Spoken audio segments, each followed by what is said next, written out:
Hello बच्चों, let's read this question. The question says assertion is given the electrostatic field is of conservative nature. Reason is the line integral of electrostatic field E dot dl along closed path is always zero. Option first, both assertion and reason are correct and reason is the correct explanation of assertion. Option second, both assertion and reason are correct but reason is not the correct explanation of assertion. Option third, assertion is correct but reason is incorrect. Option fourth, assertion is incorrect but reason is correct. तो इस question के अंदर हमें क्या बोला गया है? Assertion के अंदर दे रखा है जो इलेक्ट्रोस्टैटिक फील्ड है वो कंजर्वेटिव नेचर का होता है एंड इसके पीछे का जो रीजन है वो हमें दे रखा है कि जो इलेक्ट्रोस्टैटिक फील्ड का लाइन इंटीग्रल होगा अलोंग ए क्लोज पाथ वो हमेशा जीरो रहता है। तो बात करते हैं की कंसेप्ट की। तो की कंसेप्ट के अंदर हम लोग डिस्कस कर लेते हैं कि जो कंजर्वेटिव नेचर का कोई फील्ड है तो उसकी क्या डेफिनेशन होगी। बात करता हूं मैं कंजर्वेटिव फील्ड की। कंजर्वेटिव फील्ड, कोई भी फील्ड है उसको कंजर्वेटिव कब कहा जाएगा? जब उसके द्वारा किया गया जो वर्क होगा वो इनिशियल एंड फाइनल पोजीशन पे डिपेंड करेगा, न कि जो पाथ है उसके ऊपर डिपेंड करे। तो वो जो फील्ड है वो हमारा कंजर्वेटिव नेचर का फील्ड होगा। तो यहाँ पे हम बात कर सकते हैं work done by field. work done by field do not depend on do not depend do not depend on path while it is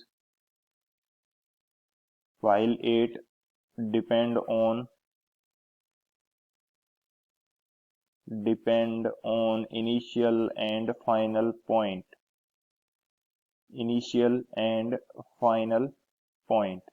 यानी कि जो वर्क डन होगा इस फील्ड के द्वारा वो पाथ पे डिपेंड न करके जो इनिशियल एंड फाइनल पॉइंट होगा उस पाथ का उसके ऊपर डिपेंड करेगा।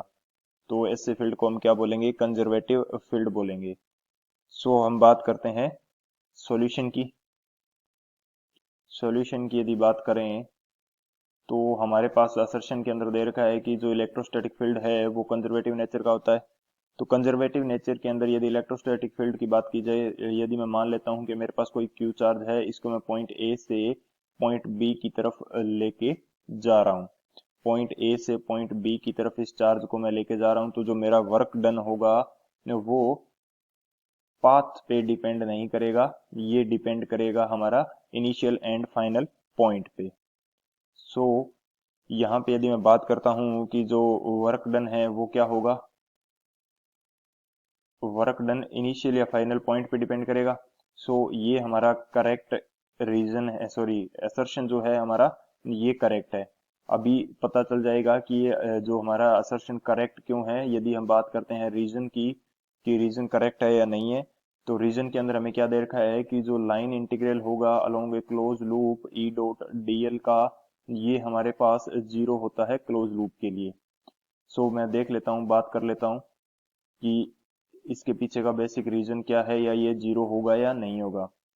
तो हम यहाँ पे चार्ज को ए पॉइंट से बी पॉइंट की तरफ लेके जा रहे हैं। सो हम बात करते हैं कि जो इसका इंटीग्रल है, इंटीग्रल जो है पॉइंट ए से बी एंड फिर वापस बी से ई, ये जीरो आता है या नहीं आता। तो यहाँ पे हम हमारे पास ई डॉट डीएल इसका इंटीग्रल करते हैं सबसे पहले ए से बी के लिए, प्लस हमारे पास जो लाइन इंटीग्रल है वो बी से ए के लिए भी होना चाहिए, ई डॉट डीएल, एंड इन दोनों का सम हमारे पास आना चाहिए जीरो। ई डॉट डीएल ए से बी एंड बी से ए पॉइंट जो है इनका सम हमारे पास जीरो आना चाहिए।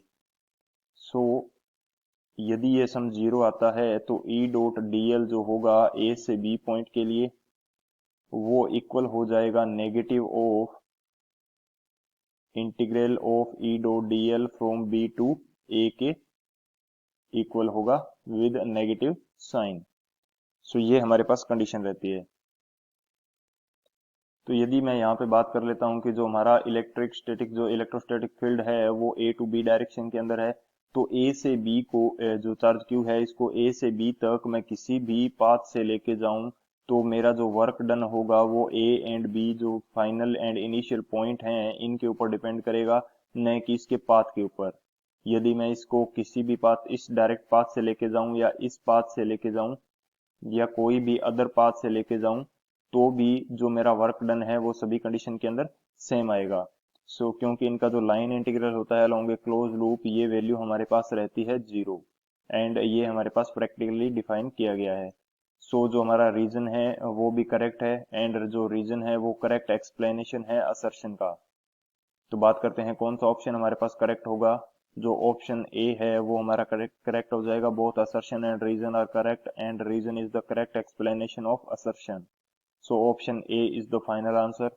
आई hope you understood it well. Best of luck. Thank you.